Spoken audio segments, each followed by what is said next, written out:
आज हम बात कर रहे हैं ग्रेट निकोबार प्रोजेक्ट की। ये एक बहुत बड़ा नेशनल प्रोजेक्ट है जिसके बारे में काफी चर्चा हो रही है। एक तरफ है देश के विकास की जरूरत और दूसरी तरफ है एक बहुत ही नाजुक पर्यावरण। तो ये सिर्फ एक प्रोजेक्ट नहीं है, बल्कि एक कोशिश है इस बड़े सवाल का जवाब ढूंढने की कि क्या डेवलपमेंट और नेचर दोनों एक साथ चल सकते हैं। तो सवाल सीधा सा है, एक ऐसी जगह जो बिल्कुल जन्नत जैसी हो, एक इकोलॉजिकल पैराडाइज, वहां इतना बड़ा मेगा प्रोजेक्ट आखिर बनाया कैसे जा सकता है?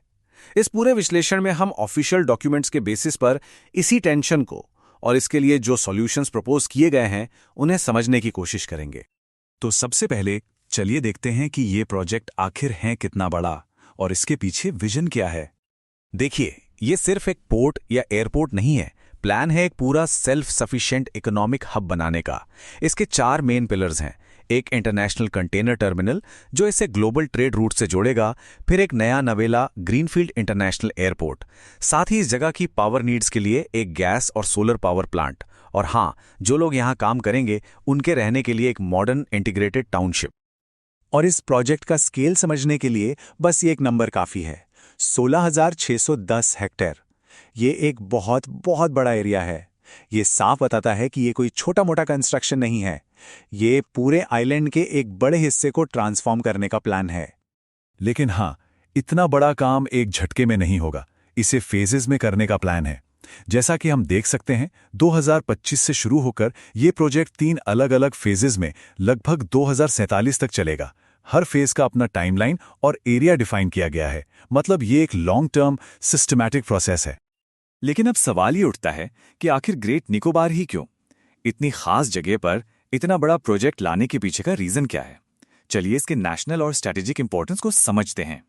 ऑफिशियल सोर्सेज के मुताबिक मेन गोल है ग्रेट निकोबार को समुद्री और हवाई ट्रांसपोर्ट का एक मेजर हब बनाना।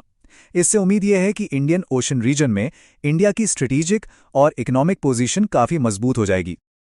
अब जाहिर सी बात है, इतना बड़ा प्रोजेक्ट एक इतने सेंसिटिव इकोलॉजिकल जोन में बनेगा तो एनवायरनमेंट पर इसका असर तो पड़ेगा ही। तो इन चिंताओं को एड्रेस करने के लिए ऑफिशियल प्लान क्या है, आइए देखते हैं। प्रोजेक्ट को ग्रीन सिग्नल देने से पहले इसे कई स्टेजेस के एनवायरमेंटल रिव्यू से गुजारा गया।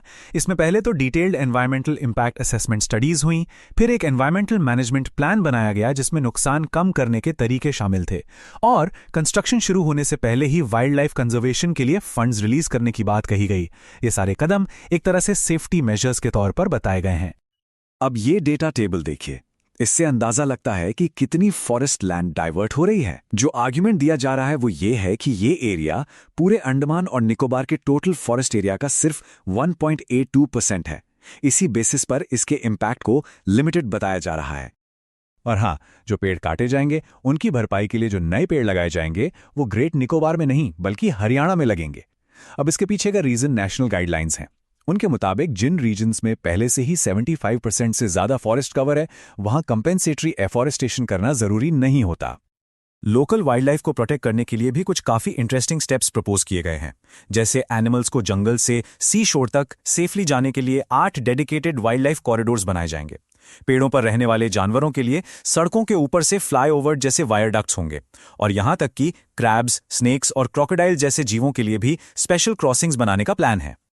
तो एनवायरनमेंट के बाद अब आते हैं इसके ह्यूमन एस्पेक्ट पर। यहां रहने वाले इंडिजिनस ट्राइबल कम्युनिटीज की सेफ्टी को लेकर ऑफिशियल स्टैंड क्या है? ऑफिशियल क्लेम इस मामले में बिल्कुल साफ है। उनका कहना है कि इस प्रोजेक्ट की वजह से निकोबारी और शोम्पेन ट्राइब्स को उनकी जगह से डिस्प्लेस नहीं किया जाएगा। इसके लिए एक तरह से लैंड स्वैप का कॉन्सेप्ट सामने रखा गया है। ये चार्ट दिखाता है कि प्रोजेक्ट के लिए ट्राइबल रिजर्व से जितनी जमीन ली जा रही है उससे ज्यादा जमीन रिजर्व में वापस जोड़ी भी जा रही है। और इस अदला बदली का नेट रिजल्ट ये है कि ट्राइबल रिजर्व एरिया में कुल मिलाकर 3.9 स्क्वायर किलोमीटर का इजाफा होगा। इसे ट्राइबल इंटरेस्ट के लिए एक पॉजिटिव स्टेप के तौर पर प्रेजेंट किया जा रहा है। अपनी बात को सपोर्ट करने के लिए 2015 की शोम्पेन पॉलिसी का भी जिक्र किया गया है, जिसके मुताबिक शोम्पेन कम्युनिटी के वेलफेयर को प्रायोरिटी दी जानी चाहिए। ये बताने की कोशिश है कि एक फॉर्मल प्रोसेस फॉलो किया जा रहा है जिसमें ट्राइबल वेलफेयर को सबसे ऊपर रखा गया है। तो आखिर में ऑफिशियल आर्ग्यूमेंट इस पूरी चीज को कैसे देखता है? उनका कहना है कि ये प्रोजेक्ट दो अलग-अलग दिखने वाले गोल्स यानी डेवलपमेंट और कंजर्वेशन के बीच एक सोचा समझा बैलेंस है। और ये आखिरी स्टेटमेंट इस पूरे ऑफिशियल जस्टिफिकेशन की समरी है कि ग्रेट निकोबार प्रोजेक्ट इकोनॉमी और इकोलॉजी के एक दूसरे को कॉम्प्लीमेंट करने का एक इम्पॉर्टेंट एग्जाम्पल है, यानी दोनों एक दूसरे के सहायक हैं, विरोधी नहीं।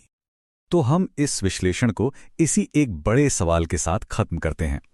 जो भी जानकारी हमने देखी उसके आधार पर यह सोचना जरूरी है कि क्या इतने बड़े स्केल के प्रोजेक्ट में नेशनल एम्बिशन और इकोलॉजिकल प्रिजर्वेशन सच में एक दूसरे के साथी बन सकते हैं।